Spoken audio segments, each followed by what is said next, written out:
So I just completed a series, a replay of the 2010 Stanley Cup playoffs with the game Five Dice Hockey by Martin Kay. And here I have in front of me a game called Four Dice Hockey or 4D6 Hockey by Rick Kay. Rick is known as 4D6 over on Delphi. And he's quite a supporter, quite a contributor with projects of his own and also following the projects of others. I remember in particular, actually, when I replayed the 1946-47 NHL season in full with Mike Owens' Quick Play Pro Hockey. Rick was there. Rick is, I believe, a lifelong Toronto Maple Leafs fan. I think that's, probably fair to say. And, he seemed to take quite an interest in that project. And this is Rick's game, and this, like the game Five Dice Hockey, this is one that I've had laying around the room now for quite a little while. And to speak to something that Dave Gardner has said, because I seem to always frequently reference stuff that Dave has said. Dave is undoubtedly a big influence on, what I try to do here.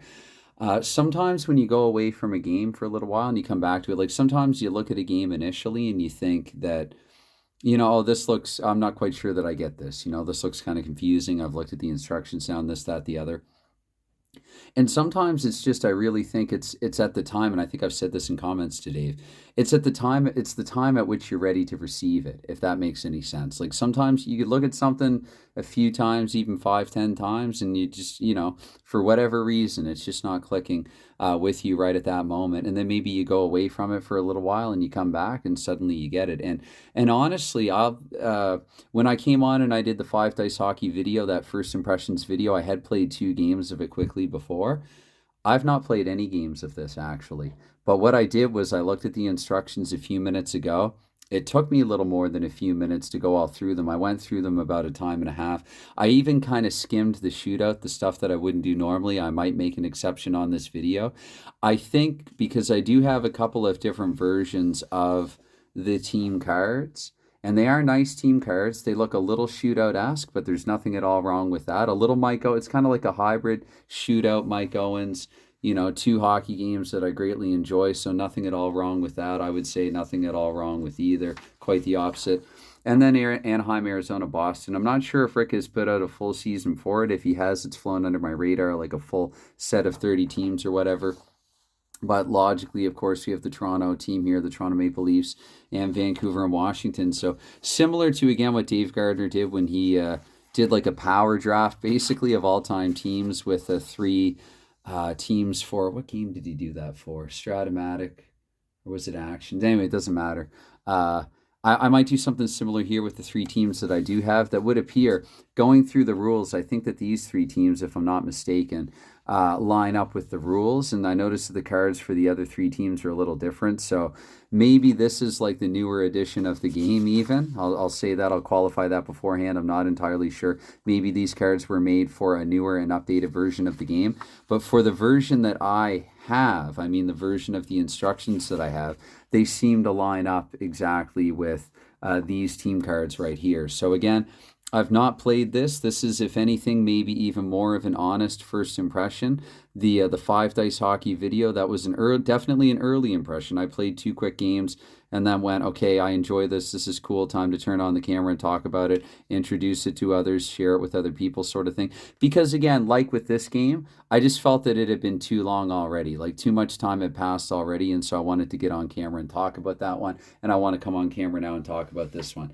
Anyway, I don't know what was throwing me off about the instructions before. Maybe it was just that I was a less experienced hockey game player at the time, had played fewer games like this. Still haven't played a whole lot of games like this, but this looks really deceivingly simple, and I'm going to try to attempt some games now and even do a combination of what dice he wants me to use, with one exception, because he does say black and yellow. So here you go, Rick. We'll take. So I don't have a black one with the pips. That's like a squared die like this one. I have some other ones with the corners around it, and the die is a little smaller. The dice are a little smaller. So I'm going to use that, I guess. Just to go hand in hand with what it says in the instructions. Starting goaltenders, roll all 4 dice and compare the red and white 11 to 66 to the home team start goaltenders dice results, and the black and yellow to the away team start goaltenders dice results. So let's do a simple little series here. I might not do the full 6 games or whatever, but I could do a 3-team league where every team plays each other twice. I guess it'd be a 4-game schedule, wouldn't it? Yeah, my math is off there. But 1 home and 1 away game against the other 2 teams. You'd have a 4-game season. You might need tiebreakers for a season that short, but I could have like a mini playoff, say best 2 out of 3 or something like that. So I might end up doing something like that with this. I would like to not just play a game, but do like a project proper, a mini project proper at least. And so, again, to get the starting goalie, I guess, for Toronto. Okay, so Optimus Rhyme not getting the start. It's going to be the veteran Jiggy. Assuming that Toronto, oh, wait a minute now. No, that's for the home team. Okay, that was a practice roll. Toronto's the away team, 41. So much like I said before, it ain't Gustafson. It's not going to be Optimus Rhyme. It's going to be J.S. Jaguar there. So Jiggy getting the starting goal for the Maple Leafs. And for the Canucks, it's going to be Corey Schneider. So we have some backups in that, number 2s in that season for the respective teams, and Jaguar and the Stanley Cup finalist Vancouver Canucks.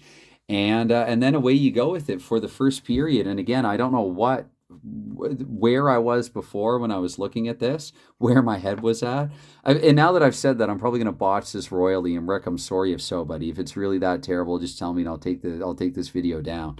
But I think I got it just from looking at the instructions. I think I've got the hang of it. So it says roll all 4 dice. And again, I want to show this to everybody else as well. This is, I believe, what you get if you download the latest version of it, or a version of it.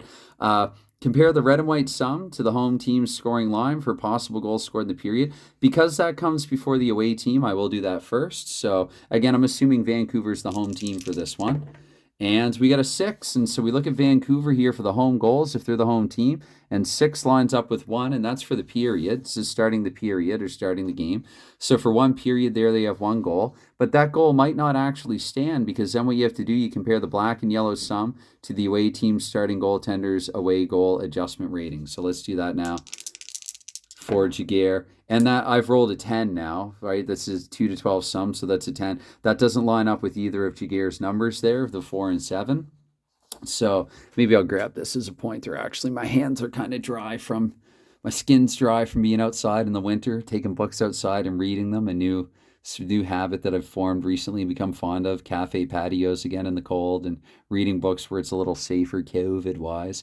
Anyway, that's besides the point here. I'm getting off topic. So Jaguar again, the 10 that doesn't line up with either of his numbers, the sum. And so compare the black and yellow sum to the away team starting goaltender's away goal adjustment rating. Yep, no, that's been done. Black and yellow away start goaltenders dice results. May select starting goaltenders, but never one who does not have start dice results. Okay. No, I think we're safe. There. These goaltenders normally play less than 60 minutes of pro hockey during the season. Oh, okay, sure. So basically, if a starting goalie's not on the roster, if they played too little time that season, then they're not carded. That's fine. I'm okay with that. So I'm going to do the same thing now, I think, add a goal if black and yellow dice sum equals the results shown. So Jaguar could have given up extra goals there. I might have subtracted 1 from Reimer, but because it's a 10 and not a 4 or 7, Jaguar doesn't give up an extra goal. So I think that 1 goal stands there for Vancouver with that 6 that I rolled out for the opening frame. Sorry, I'm going through this kind of slow motion. This is my first game. I want to do it right. Technically my first ever game of this. I believe so. Anyway, I play around with stuff sometimes and not the greatest memory, but roll all 4 dice again, and this time determine the number of goals scored by the away team. Yeah, I guess you could do that. You could roll all 4. Yeah, you don't have to do them 2 at a time. So let's do that. Save ourselves a roll here.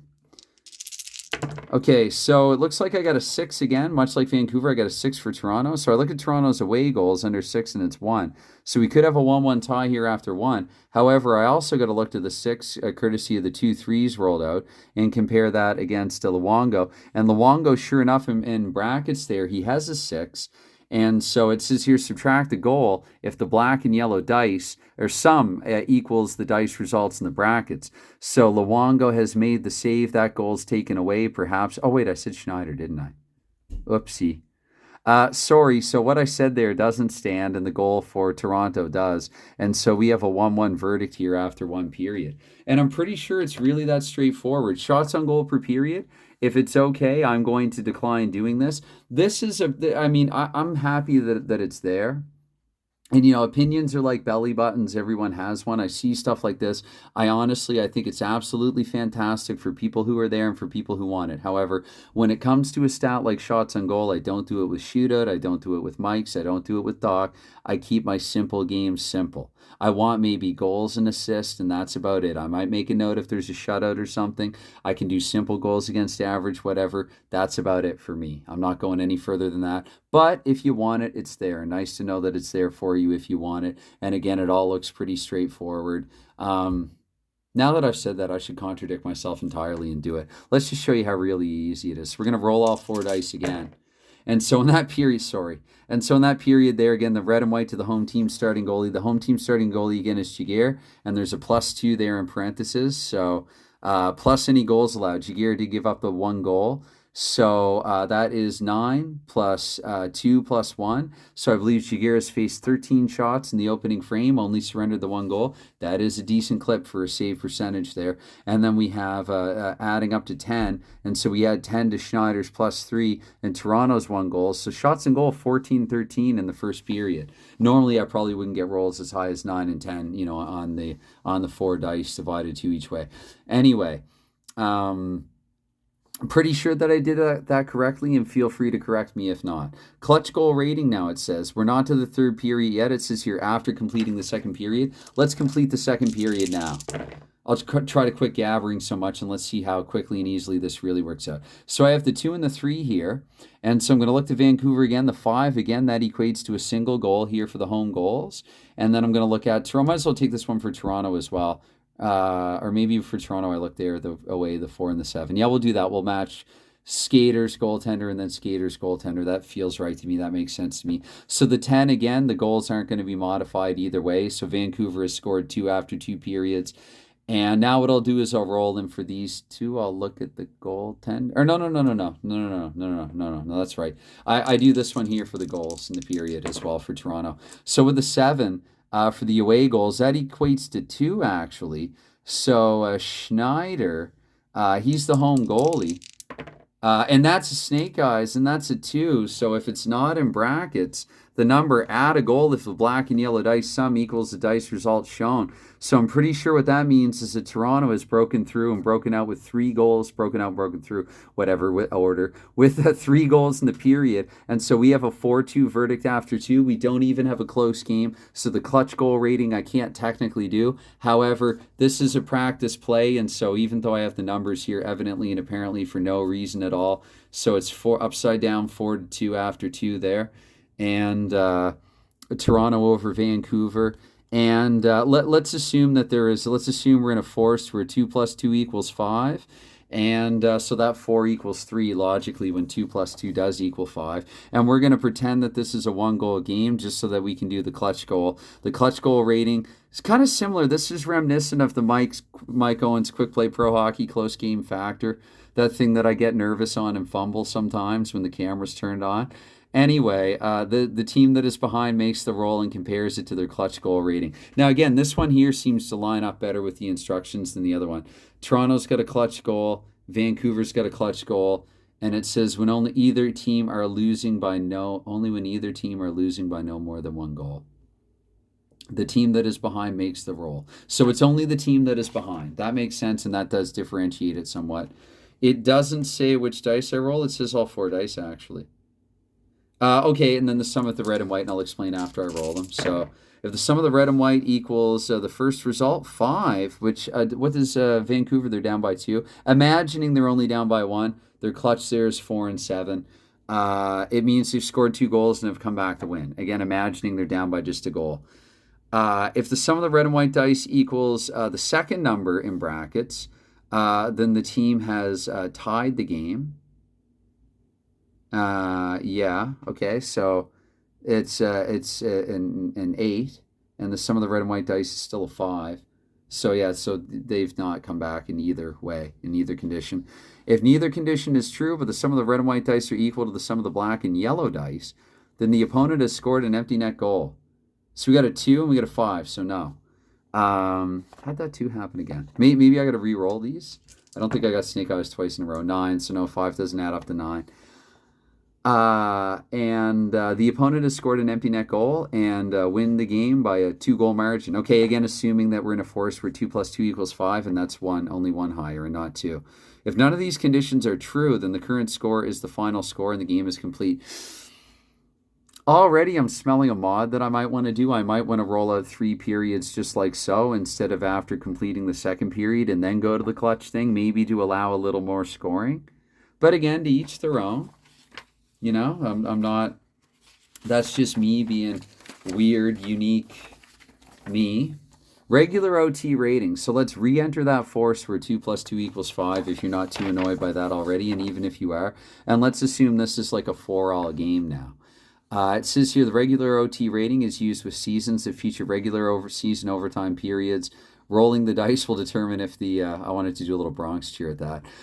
Periods ends tied or produces a winner. So we're going to do some pond hockey now and some skills competition shootout.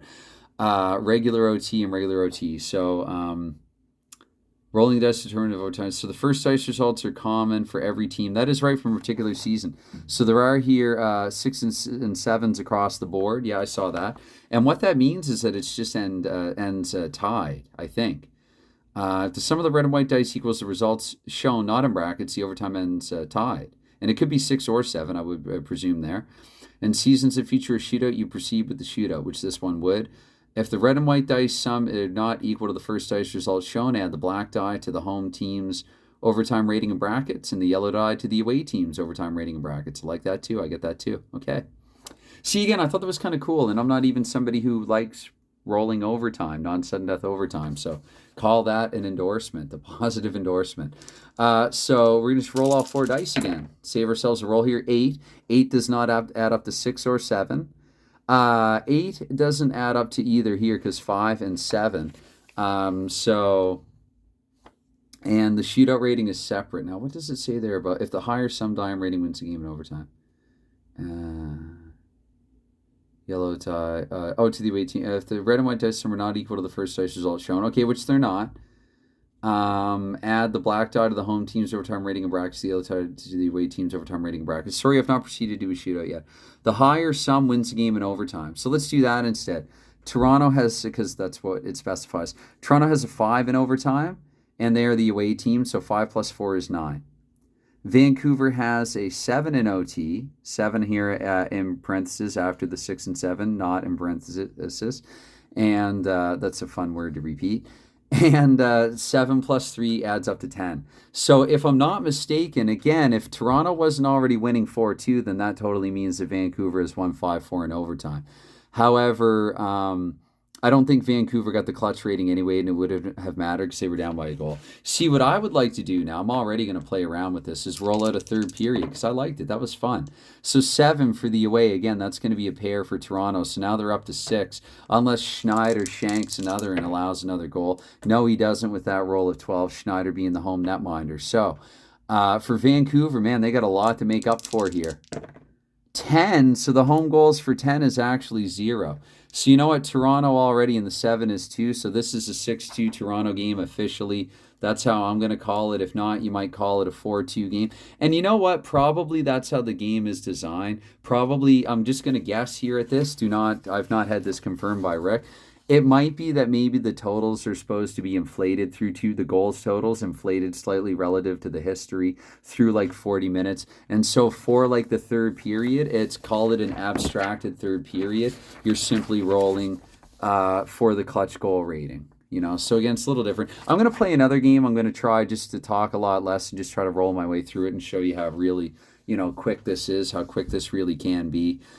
So other than that, let's say again, maybe I want to sign all 6 goals. Again, the shootout rating looks really simple. We could assume actually if it went to a shootout, roll all 4 dice, add the sum of the red and white to the home team shootout and the black and yellow to the away team shootout. So Vancouver, let's imagine we're tied now. Vancouver shootout rating of 6, Toronto shootout rating of 6. Vancouver's home, Toronto's away. So for the home, 6 and 8 is 14. For the away, 6 and 9 is 15. So Toronto would have won that in the shootout there. And I'm pretty sure that's all that you do for this one. And the playoff overtime rating, I guess, for sudden death, some of the red and white to the playoff OT. So it works just like the shootout. The team with the higher sum wins the game in overtime. If the sums are equal, roll again until the winner has been determined. Multiple overtimes can occur, as is in common in real pro hockey. I like that. I really do. Like it's simple, but it's economical. It resolves it really well. There's no need to complicate it any further than that. Anyway, I like assigning goals. I love doing it in mics. I think goals are fun. Let's take the red, white, and black, and let's assign ourselves some goals. And then it says assist per goal and then assist. This is done a little different than Mike's. I had a quick glance at that. But so for Toronto, because I mean they won. So 3-1-5, the initial goal there, scored by Michael Grabowski. And assisting on his goal, I think it says red and white. Yeah, roll 2 dice red and white. I mean, it doesn't really matter, but I'm just going to try. Believe it or not, contrary to what I might normally do, I am going to try to follow the instructions because it's my first video for this game. So the 6 there, that means we're getting a pair of assists on Grabowski's goal. So Grabowski from, and what does it say if we get a repeat player? Continue to roll until all assists have been awarded. Again, it's simple. It resolves it nicely. 536, we got Grabowski here from Carl, no, not Carl Gunnarsson, Tim Brent. Grabowski from Tim Brent. And with the 136, that's going to be Phil Kessel. Grabowski from Brent and Kessel. And our second goal, we'll just do 2 as an example. So we got a 525 here. So we're going with Dion Phaneuf. Sorry, I'm going to take just the 6 and the 2 there. It means we get a pair of assists on the goal, on Phaneuf's goal. And we get a 5-1-5 for the first one. Is that Tim Brent again? Is he having a good game offensively? No, Luke Shen. And with a 433, we've got ourselves Tyler Bozak. So Shen and Bozak have combined there to set up Dion Phaneuf in scoring position with another marker. And for Vancouver, just for the heck of it, let's roll out a Vancouver goal here. Yeah, it was like a 4-2 Toronto final or something like that. Just playing around with it. Kind of a mock playthrough. I'll do an actual one right after this one. But a 2-3-1. So for Vancouver, one of the goals could have been scored by Henrik Sedin. And just dropping the 2 again this time. So we got a 6. We already saw 2 goals. 2 assists on the goal. And so we got a 236 now. That's going to be also Henrik Sedin. So it does say roll until all assists have been awarded. So 543 this time. That's going to go to Yannick Hansen. Hansen or Hansen, can't recall which. And then in probably different play-by-play in color would have said it differently. 232, that's Henrik Sedin again. So Henrik was all over this one. Fabulous individual effort. And the 1-5 is Kevin Bieksa. He came up last night. So Kevin Bieksa, and he played with Vancouver until like 14 or 15. Kevin Bieksa and who did I say? Who else? Oh, Yannick Hansen. And they assisted on, I believe it was Henrik Sedin's goal there. So again, just kind of showing how it's done. And that's it. That's it. Because I mean, the only thing here, printing it 2 to a page there, and with the, what's it called? The Sero Cy Young? I can't remember in English. The things that I learned to figure out over here, and I don't even know what they are in English. Should a player be awarded an assist who scored the goal has already been awarded? It's just continue to roll. So he's just kind of restating it there. And he's got his signature there. Well, maybe not his signature, but that's a nice touch at the end there. Hope that you enjoy the game. You got what you hoped for. And sorry if that sounded corny, but it's no less true. And appreciate any feedback, comments, or suggestions. Consider my video that. Consider this video that. So we're 23 minutes in, but you know what? Let's do it again. Let's do it up. I mean, you're absolutely, obviously not at all obligated to watch. So Toronto won. So maybe what I'll do, let's do a playoff. Maybe it's going to be like around the world, Toronto's going to play off against Washington. Toronto had the away, and I think because I like to think of things as away and home when I have them set up on the desktop. So I'm going to put Toronto on the road again. This is a Toronto road trip. They've gone coast to coast, nothing in between. There's a situation in Toronto, a series of rock concerts or whatever at Scotiabank. I want to call it the Air Canada Centre then, actually, I think. Anyway, so and yeah, not Scotia, whatever. But anyway, let's have at it. So I believe we can drop all 4 to determine starting goalies. So we're going to need to see all dice there. So we're looking at 8 for the away team and 9 for the home. Sorry, 54 for the home. We go 11 to 66 for the assignment. So it's going to be Semyon Varlamov here getting the start for the Capitals. And with a 53, Gustafsson actually for the Maple Leafs. So we get a Gustafsson-Varlamov matchup. I got to remember that actually when I'm going through the periods. And so for the first period here, what I'm going to do, and again, I might be gaming this a little. I might be house ruling it a little bit already. I'm going to say Washington for goals, and this is Toronto for goalie, and I'm going to do them at the same time. I don't see why not. I don't see why you couldn't do that, even if it isn't in the instructions. Let me know if I'm wrong. So the sum total to 8 there for the home goals. It means Washington scoreless in the first period. And for Toronto but actually they could add, that'd be funny actually in a scoreless period if the goalie was responsible solely for letting in a goal. With a 2 and a 6, guess what? We almost got away goal, 7. Nope, because that still adds up to 8. So not quite. Gustafsson almost let one get by him, an easy one slipped through, but not quite. So had no idea where it was. It was in his gear, in and under his gear somewhere. So that's the first period. Oh, sorry, no, it isn't. Toronto. So for the Toronto here, the 3 for the away, again, no goals, unless Varlamov here. No, that would have actually reduced a goal at home had that been no, that's a no. So first period, it's scoreless. I don't have to change score here. I'll try to remember to. Should we get something in the second? So we get a 6 this time. That's going to be 1 home goal there for the Capitals. And with this roll of a 5, this adds up to a 5 for the away again for Gustafsson. You're going to neither add nor take away. So it's going to be straight 1 goal here in period 2 for Washington. And so Toronto now. I'm looking here at 7 for the away goals. That's going to be a pair of them. But we got to look to the 9 here for Varlamov, see if any of them have come off here. The home goaltender 6. Because again, in brackets, it would mean that you would subtract a goal. So, and if it's blank, meaning it doesn't correspond to either of the numbers, I would interpret that as meaning then no goal adjustments are required. Yeah. So I believe it's 2-1 Toronto here after 2 periods of play. And so again, we're going to do the clutch thing here in period 3 now for Washington. They're down by a goal. So we'll get an actual and not a fake hypothetical clutch rating. So again, just double checking. Don't want to screw this up already. We are going to roll all 4 dice. So let's do that before we read any further. Okay, and it says here the sum of the red and white equals the first result, not in brackets. So for Washington's clutch, they do have a 5 and a 7. So if it equals, where am I again here? If it equals the first result, not in brackets, the team has scored 2 goals and have come back to win the game. If the sum of the red and white dice equals the second number in brackets, the team has tied the game. We don't have to look there, though. And if neither condition is true, but the sum of the red and white dice equals the sum of the black and yellow dice, the opponent has scored an empty net goal. Technically, that would have been the case. However, I believe that I would just read because this is 7, these 2 add up to 7, and these 2 add up to 7. So one could counter-argue that, okay, no, but it'd be an empty net goal. Obviously, if they score 2 and they go up 1, if anything, it's Toronto trying to score in the empty net. So I'm assuming, because it does say come back to win the game, I'm assuming this is a decisive verdict here in period 3, and Toronto now has a 1-1 record. I remember saying I was at 23 minutes and something. I still took my sweet ass time and rolled out a 3-2 Washington game there in 3 periods, and even had to check for the clutch and stuff like that. So there you go, my second game ever of this, and I did it in 4 minutes. And what the heck, I'm going to leave Washington at home again, and I'm going to put them up against Vancouver, and maybe we can put a little bow on this video here. This, again, the game, in case you're just checking this out later on, wondering, what game is he playing? Only got a few minutes. Say the name of the game. It's 4D6 hockey. And again, Rick's name on Delphi, his username on Delphi, his ID is 4D6. So very fitting. Maybe I need to make a game called Hockey Unreal. Okay. Anyway.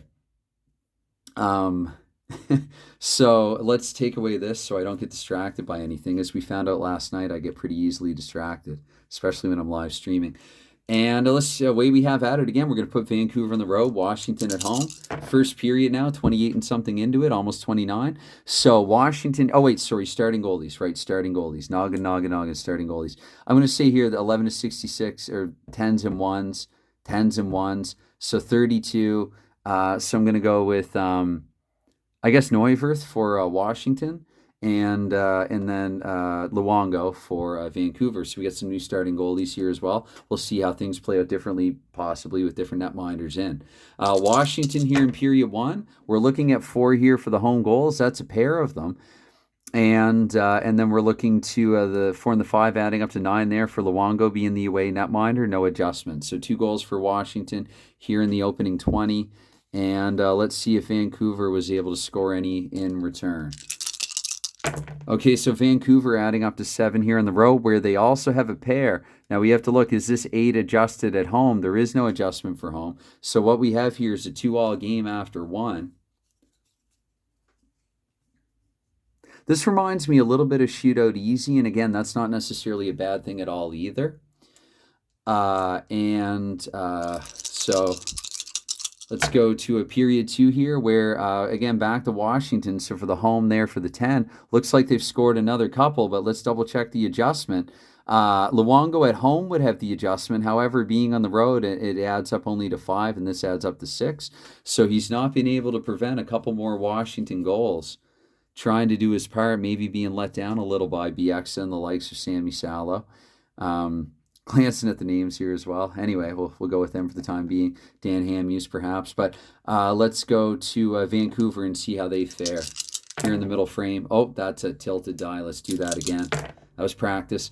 So Vancouver with the 3 for the away. That means 0 zilch unless Neuwirth has knocked one into his own net. That'd be funny too. I like finding funny wrinkles in games like these. So we got a 4-2 Washington verdict after 2. I think that would mean that's the final score. I really do. Again, I'm very tempted to roll out the third period just for the heck of it. But I'm going to leave it at that just for now, just after 2. And I'm good. It's just because I do want to demonstrate, do a demonstrative game of it. That could really be all she wrote. I mean, 6 goals combined between the teams. That's probably about average par for the course for games more often than not in 2010 as in 2011 as in many other era, between 5 point something and 6 point something total combined goals per game. So anyway, I'm going to get back to my coffee here, which is now probably lukewarm at warmest. And yeah, any consideration that you give to this video or any other, it's never expected, but it's always appreciated. And again, this game, long overdue for checking it out here on camera. This is 4D6 hockey. Something happened. I just got finished up with a little bit of work. I had the instructions set aside. I knew after 5 dice I wanted to take a look at this. And just happened to look at them. And for some reason today, maybe I didn't demonstrate it very well in this video, but everything seemed to click. So, yeah, I thought I would come on and show the game off. You can find this for free. I'll try to link in the description to this video to where you can find this, and leave any questions, anything like that in comments, and I'll do my best. Bye for now.